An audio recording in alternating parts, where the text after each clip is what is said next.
مما ينبغي للمؤمن أن يستحضره في سيره إلى الله عز وجل، سيره الدائم حتى فناء عمره، مما ينبغي أن يستحضره وأن يشتغل به اشتغالا دائما ليل نهار لا يفتر: الحمد لله رب العالمين.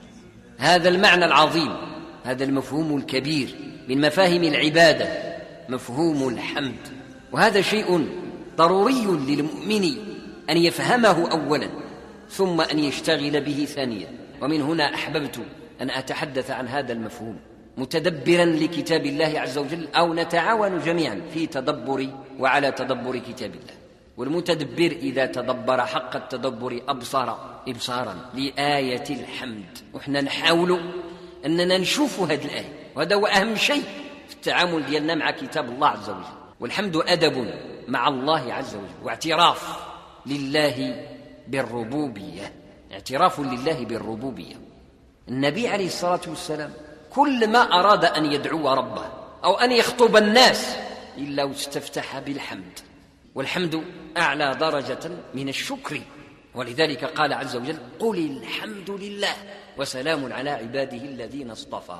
قل الحمد لله، الحمد له عز وجل بما استحق وبما فعل، بدك الشيء اللي استحق من حيث هو جميل جليل، وبدك الشيء اللي دار فينا احنا المخلوقين عبيده نثني عليه ونشكره. إذن الذي لا يثني على الله ولا يشكره يعني ما يحمدش ربي، واحد في اثنين: إما أنه إنسان شرير كدير فيه الخير ويردوا لك شر، ولذلك الله دار فيه الخير وكيردوا له شر، هذا شرير.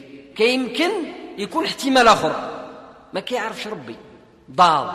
فاليهود المغضوب عليهم سمعوا وعصوا وقالوا سمعنا وعصينا، والنصارى ضلوا ما عرفوا الله وما قدروا الله حق قدره، ما عرفوه سبحانه وتعالى.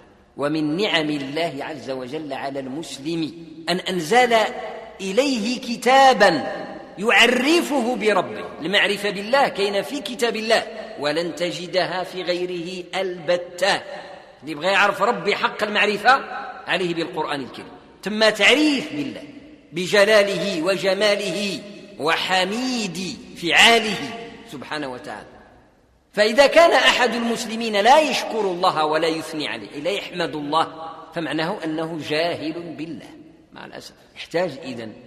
يحتاج ليجد معنى الشكر ومعنى الثناء أو معنى الحمد، يحتاج باش يتعرف على مولاه اللي خلقه، لأنك إن عرفته وأنت مؤمن به ستجد الرغبة جامحة في حمده، ماشي غير باللسان بل بالجنان، قبل أن يكون ذلك باللسان، بالقلب. كيف يكون الحمد بالقلب؟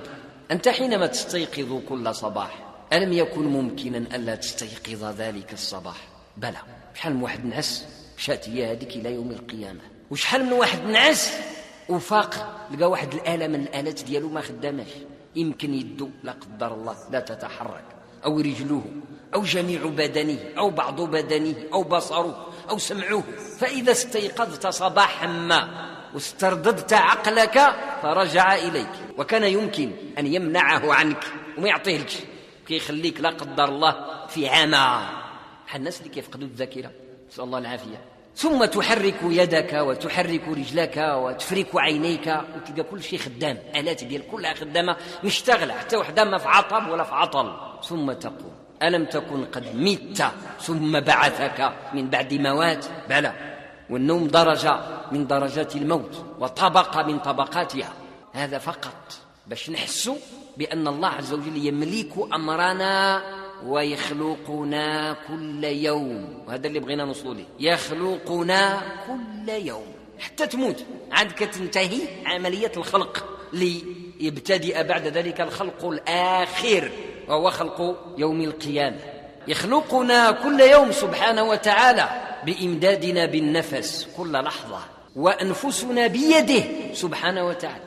يخلقنا بإمدادنا بخفقات قلوبنا، الواحد بعض الأحيان كيتصنت الخفقات الدقات ديال القلب ديالو، إذا تأمل ذلك جيدا كيتصب واحد نوع ديال الفزع، كيخاف الإنسان من دقات القلب. علاش؟ لأنه دقات القلب بحال الساعة ديال بنادم، وسبحان الله العظيم دقات قلب الإنسان معدودة. ولد فلان مذ خفق قلبه وهو جنين في بطن أمه بدأ العد العكسي ديال الخفقات، عندك كذا وكذا من الآلاف أو الملايين أو العشرات والله أعلم مما عد لك من خفقات قلبك، لا تزيد خفقة واحدة ولا تنقص، أو ما كيتسالوا. قال أحد شعراء العرب المعاصرين: دقات قلب المرء قائلة له إن الحياة دقائق وثواني. عجيب فعلا. هذه الخفقات بالدم لنا اللي خلقنا، يزودنا إياها، يعطيها لنا، وحينما يمسكها فهو يمسكها، لا مانع لما أعطى، إلا أعطى لك ما كاينش اللي يقلعها لك، ولا معطي لما منع، ولا حيدها لك ما كاينش اللي يعطيها لك. ولذلك المؤمن يجد نفسه مملوكا لله الواحد القهار، مملوك ماشي ديال راسه. وهذا المشكل اللي كيوقع لنا، أننا كنساو نفوسنا وكيتهيئ لنا أننا ديال روسنا. أنت ديال راسك، حر ديال راسي، ندخل فوق بغيت ونخرج فوق بغيت، هذا غلط. حتى واحد في الكون ما هو حر ديال راسه، كل شيء في الأرض وفي السماء مملوك للمالك الواحد الأحد الفرد الصمد سبحانه وتعالى. احنا مملوكين إذن لله عز وجل، اللي كيحس بالحاجة لربي عز وجل، حس بالحاجة وعارف راه ما يمكنش يزيد لحظة واحدة في العمل ديالو في الحياة ديالو إلا به تعالى. هذا الإحساس هو الحمد، هذا هو الحمد لله رب العالمين. الحمد لله رب العالمين، تحمده سبحانه وتعالى لأنك في حاجة مستمرة إليه. طرفة وحدة العين ديالك ما تقدرش تجلس لراسك، لو تركت لنفسك لحظة واحدة لمعناه أنك قد فنيت وانتهى أمرك، انتهى. لا شيء يوجد في الكون إلا بنوره جل وعلا، كل شيء مرتبط بأسمائه الحسنى وصفاته العلى. ولذلك قلت وأعيد أن المؤمن يحمد الله أن بصره الله بهذه الحقيقة.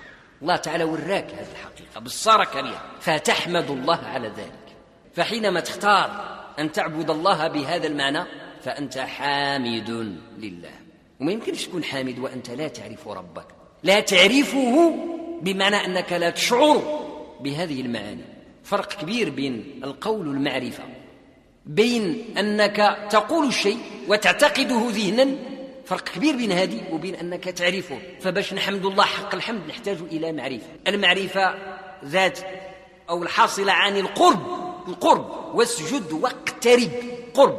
وما تقرب إلي عبدي بشيء أحب إلي مما افترضته عليه، إلى آخر من المعاني ديال القرب. فحينما تقترب من ربك وجدانا فإنك تعرفه، وبقدر قربك منه جل وعلا بقدر معرفتك. وأقرب ما يكون العبد من ربه وهو ساجد. من اللي تعرفه سبحانه وتعالى ستجد حينئذ أنك تحمده حقا وصدقا، وتوجد اللذة في حمده وفي الثناء عليه وشكره. سيدنا محمد عليه الصلاة والسلام كلما خاطب الناس قال إن الحمد لله. هذه الكلمة الأولى اللي كان كيبدأ بها سيدنا النبي صلى الله عليه وسلم، إن الحمد لله نحمده. هذا كيأسس عليها المعاني الآتية: ونستعينه ونستغفره إلى آخر ما هو معروف في خطبة الحاجة. وكثير من أعمال النبي عليه الصلاة والسلام تبتدأ بالحمد لفظا أو معنى أو هما معا. الصلوات ديال سيدنا النبي صلى الله عليه وسلم تبتدأ بدعاء الاستفتاح ومداره على الحمد. وحينما يرفع النبي عليه الصلاة والسلام من الركوع يحمد الله عز وجل ويفصل ويستطرد في الثناء عليه: ربنا ولك الحمد ملء السماوات وملء الأرض وملء ما بينهما وملء ما شئت من شيء بعد، أهل الثناء والمجد. هذه من عبارة الحمد العجيبة. يعني أنت يا ربي سبحانه وتعالى جدير وحقيق باش تحمد، لأنه الصفات ديالك سبحانه وتعالى والأفعال دياله سبحانه وتعالى تستحق أنه يتحمد، أهل الثناء والمجد. وقلنا أيضا في دعاء الحاجة لما كيبغي المؤمن يطلب شي حاجة من ربي عز وجل، النبي صلى الله عليه وسلم وصاه يصلي ركعتين ويقول في نهاية الركعتين: لا إله إلا الله الحليم الكريم، سبحان الله رب العرش العظيم، الحمد لله رب العالمين، أسألك موجبات رحمتك. جاء الدعاء بعد الثناء والحمد، يبتدئ بالثناء على الله بما هو أهله وبحمده، عاد كيجي الدعاء: أسألك موجبات رحمتك وعزائم مغفرتك إلى آخر الحديث. لا تكاد تجد دعاء من أدعية الرسول عليه الصلاة والسلام إلا وقرنها الحمد أو سبقها أو لحقها وختمه، لأن الحامد هو العابد. العابد الحقيقي لا يكون إلا حامدا. والشعور بالعبودية من اللي تحس باللذة ديال العبودية وبالرغبة في عبوديتك لله، فذلك هو عين الحمد، ومشي عبث أنه تجعل لنا فريضة أننا نحمد الله عز وجل في الصلاة ديالنا 17 مرة على الأقل، بلا سنة ديال الفجر وبلا سنة ديال الوتر. وما يسر لك من نافلة بعد هذا وذاك.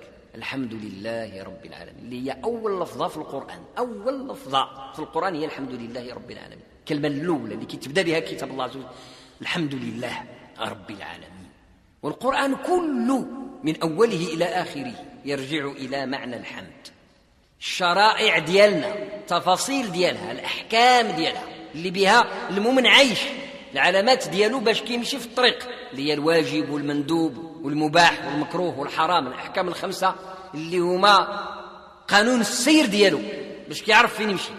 ملي يحتكم ليهم ويخدم بهم، معنى ذلك أنه يستجيب للحمد، حامد الله حقيقة. أما الذي يردد ذلك لفظا بالآلاف، يخرج الآلاف ديال الحمد لله وفعاله على عكس الطريق تماما، فهذا يستهزئ بربه. والذي يستهزئ بربه إنما يستهزئ بنفسه، نعوذ بالله.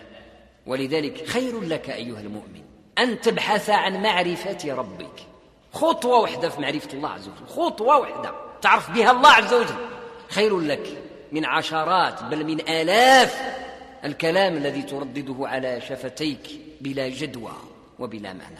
ومن اللي تعرف الله حقا كلمة واحدة تخرج من فمك كتكون تقل من الجبل في الميزان، تقل من الجبل في الميزان، لأنها حينئذ تنبع من إحساس ومن معرفة، عارف اش كتقول وعارف كلامك فين غادي فين متجه.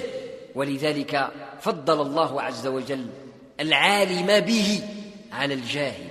إنما يخشى الله من عباده العلماء، اللي عارفين له قدره سبحانه وتعالى. أول درجات الانطلاق إلى الله عز وجل الحمد.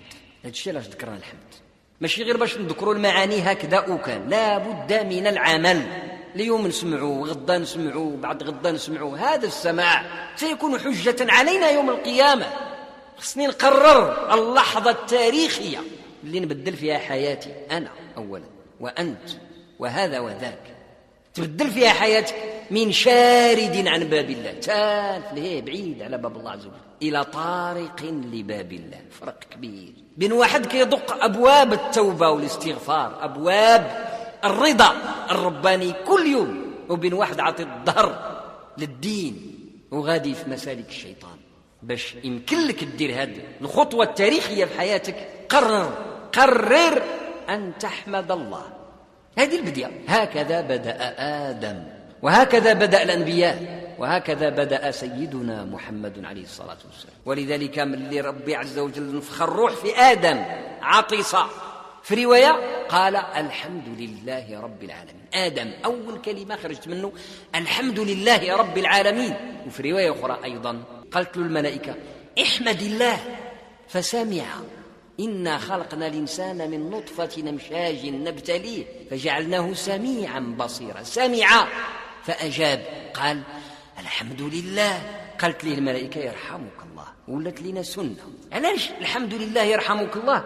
كنذكروا بها دائما لحظة الولادة من العدم إلى الوجود. ولذلك قلت هذه البداية ديال الإنسان، بداية كل شيء، وهي بداية العبادة من سيدنا آدم إلى سيدنا محمد عليه الصلاة والسلام. اللي بغى يبني راسه بالإيمان يحط الساس الأول الحمد. والقرآن أيها المؤمن، القرآن أنزل ليبني الإنسان. اش هي مشكلتنا احنا المسلمين؟ مشكلتنا احنا المسلمين أننا طرفة ديالنا رايبين، الكفار رايبين 100%. يعني الوجدان الديني ديال الكافر رايب، ما كاينش أصلا لا وجود له. المسلم راه مسلم، ولكن بحال واحد البني خارب طايح فيه طرف. ولذلك وجب أن نعيد بناء أنفسنا من جديد. الكفيل بهذا البناء هو القرآن الكريم. نرجعوا للقرآن الكريم. راه كل واحد يمكن له يبني راسه بالقرآن الكريم، ويجب أن نبني أنفسنا بالقرآن الكريم الذي جاء كما قلت لبناء النفس وبناء المجتمع. فاللهم أرنا الحق حقا وارزقنا اتباعه، وأرنا الباطل باطلا وارزقنا اجتنابه، واجعلنا لك من الشاكرين، واجعلنا من التوابين، واجعلنا من المتطهرين، واغفر لنا أجمعين. وصل اللهم وبارك على سيد الأولين والآخرين سيدنا محمد وعلى آله وصحبه وسلم تسليما. سبحان ربك رب العزة عما يصفون وسلام على